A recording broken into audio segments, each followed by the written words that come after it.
on November 21st at 9 o'clock in the morning, Benjamin Netanyahu posted a link to an article on his X account. Now, he didn't provide any commentary, no caption, just an article. And the article is titled, Jeffrey Epstein claimed to have meddled in Israel's elections. So, of course, I did what everyone else in the world did. I clicked on this article. And it opens up, and I want to read you part of this article. It says, newly released files show Jeffrey Epstein claiming to have been involved in Ehud Barak's 2019 election challenge to Benjamin Netanyahu. It's well past time to ask questions about the billionaire pedophile's links to Israel. When I first read that, I said, oh, whoa, this was posted by Bibi Netanyahu, Prime Minister of Israel, questioning Epstein's ties to Israel. Okay, I guess we're now allowed to ask this question.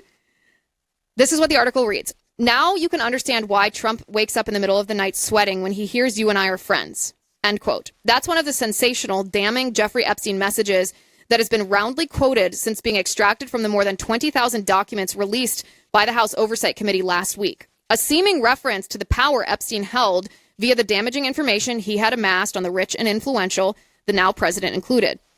Yet oddly, what has been universally left out of media coverage of that quote is what it was in reference to. Epstein appeared to be taking credit for former Israeli Prime Minister Ehud Barak's re-entry into Israeli politics in 2019, which aimed to topple current Prime Minister Benjamin Netanyahu in the second of what would be three Israeli elections in a year. The quote's missing context fits squarely with the unofficial omerta in the mainstream press on discussing Epstein's relationship to Israel, namely the long-standing claims and rumors that the billionaire pedophile had been an asset or otherwise worked for Israeli intelligence. That code of silence has been on the verge of breaking down over the past month, after Dropsite published a series of stories based on Barak's hacked emails showing Epstein quietly carrying out work on behalf of the Israeli government. On Sunday, former Donald Trump ally, Congresswoman Marjorie Taylor Greene, pointed to Dropsite's reporting while on CNN to charge that the right question to ask is, was Jeffrey Epstein working for Israel? A charge met with pushback on that network.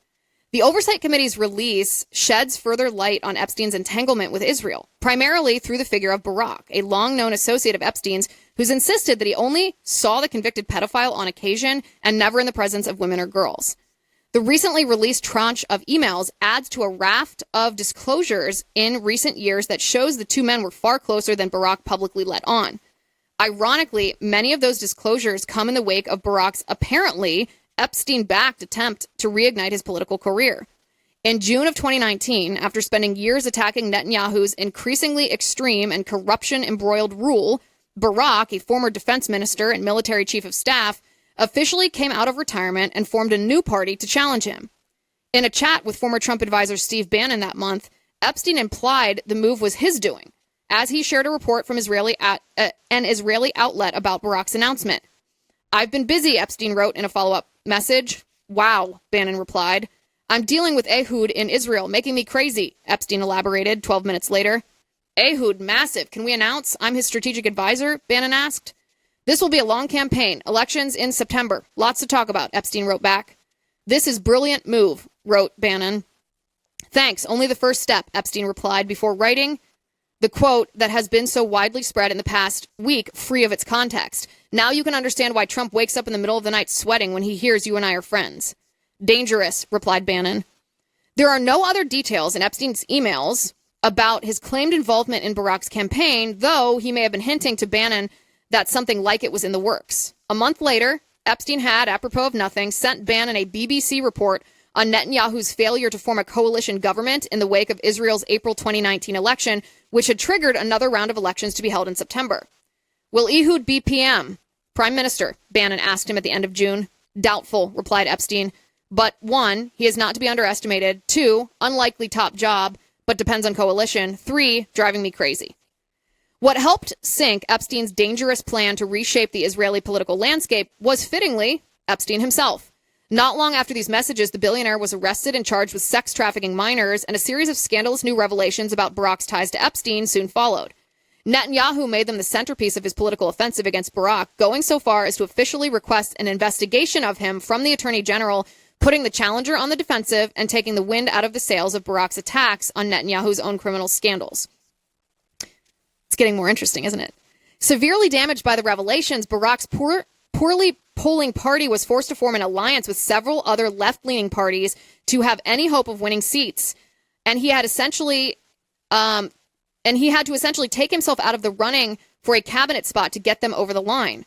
One can only imagine how Epstein's claimed involvement in that very political project would have further dented its standing if Netanyahu had been able to use it. Bannon's claim to being Barak's strategic advisor was likely a joke, but the two had met at least once before via their mutual connection with Epstein. In February 2018 email, Epstein asked Catherine Rumler, former White House counsel to Barack Obama, who had a mysteriously close relationship with a billionaire sex trafficker, whether Bill Clinton would, quote, would like to join you, me, Ehud, and Steve in a meeting they had apparently already arranged. Despite this email already being reported on by outlets like CNBC and the New York Post, each wrongly published the reference to Barak's first name as Chud, therefore obscuring his identity. Upon learning that Epstein had had a hand in Barak's sudden return to politics a year later, Bannon immediately tried to make himself useful to the former prime minister. My guy is in Israel. Can we connect him to Ehud? Bannon asked Epstein. On it, Epstein wrote back. Bannon's guy, he made clear, was Aaron Klein, almost certainly the former Jerusalem bureau chief of Breitbart, who played a key role in Trump's 2016 campaign and, following Trump's victory, became a prominent Jewish voice defending Bannon against credible accusations of anti-Semitism. Whatever came of the idea, it was clearly not meant to be. Following the September 2019 elections, Klein instead became a close advisor and campaign strategist to Netanyahu, a post he still holds today. The office of the Israeli prime minister did not respond for comment. So isn't this interesting? This is posted by Netanyahu. And listen, every time you post an article on X, it doesn't mean that it's an endorsement. However, in this case, I'm not sure how it could be interpreted differently. The conclusion of the article reads this way. Even with the wealth of material that's been released, Epstein's exact relationship to Israel remains unclear, not to mention an answer to the specific question of whether or not he belonged to Israeli intelligence. While the latest disclosures show Epstein had a keen interest in Israel and its politics, they also show he held a similar interest in many countries and regions and had relationships with a variety of power players across the Middle East and around the world. But what they should mean, at minimum, is an end to the widespread taboo of even asking questions about billionaire sex offenders' links to the Israeli state.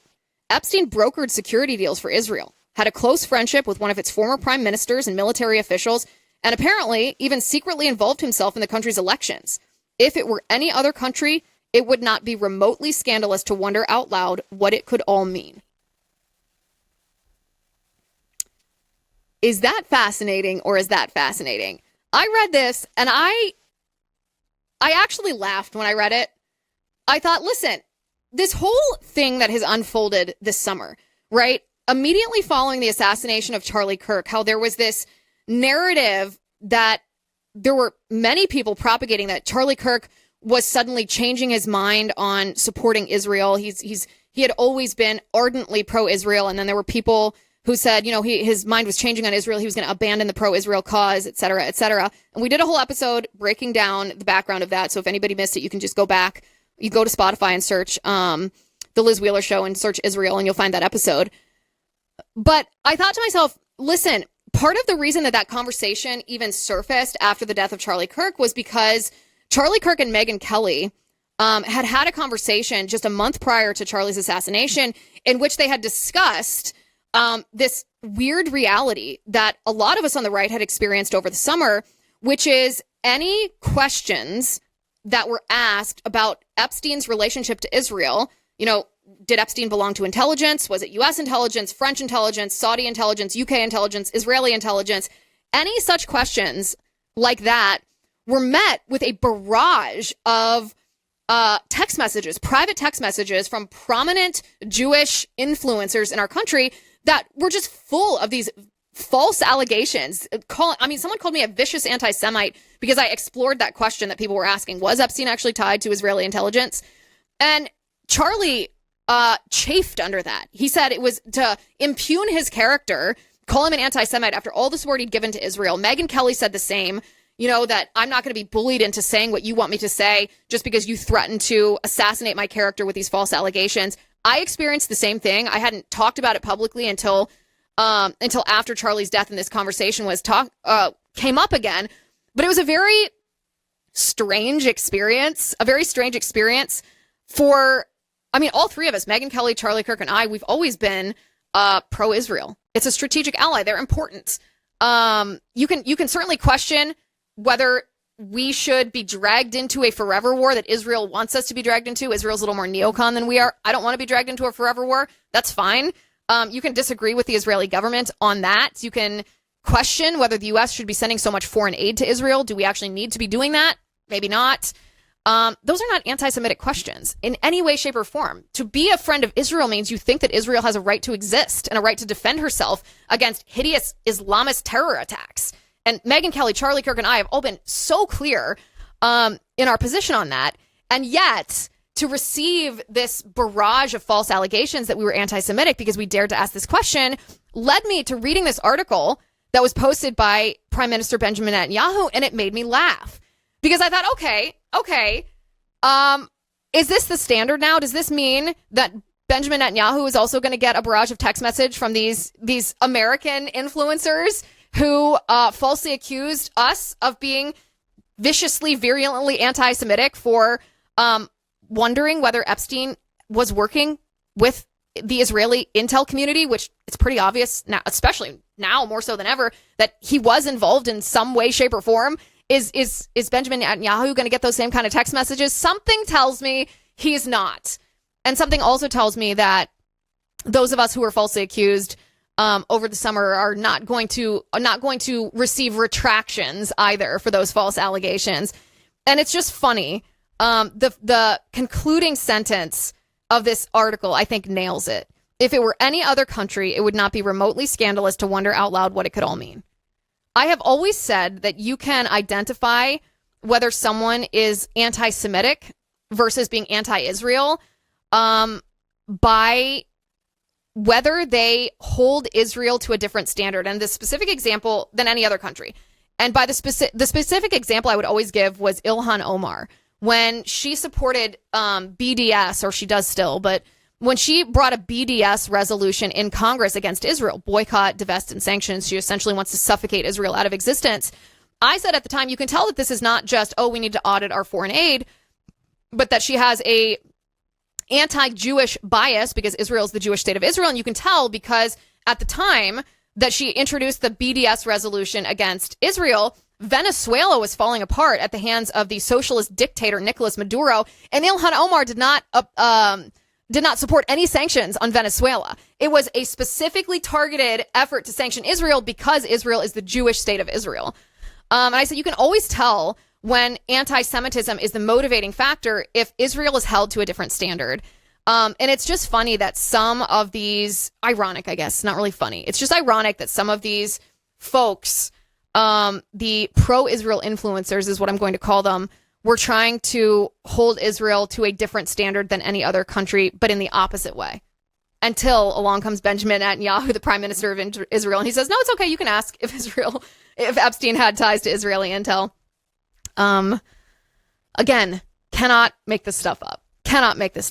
I said at the time when we did that episode that it wasn't anti-Semitic and that it was a stupid idea that we couldn't explore that question, and that obviously we don't allow ourselves to be coerced because some people hurl ad hominems on us, and it turns out that we were right. So kudos to you for being right on that.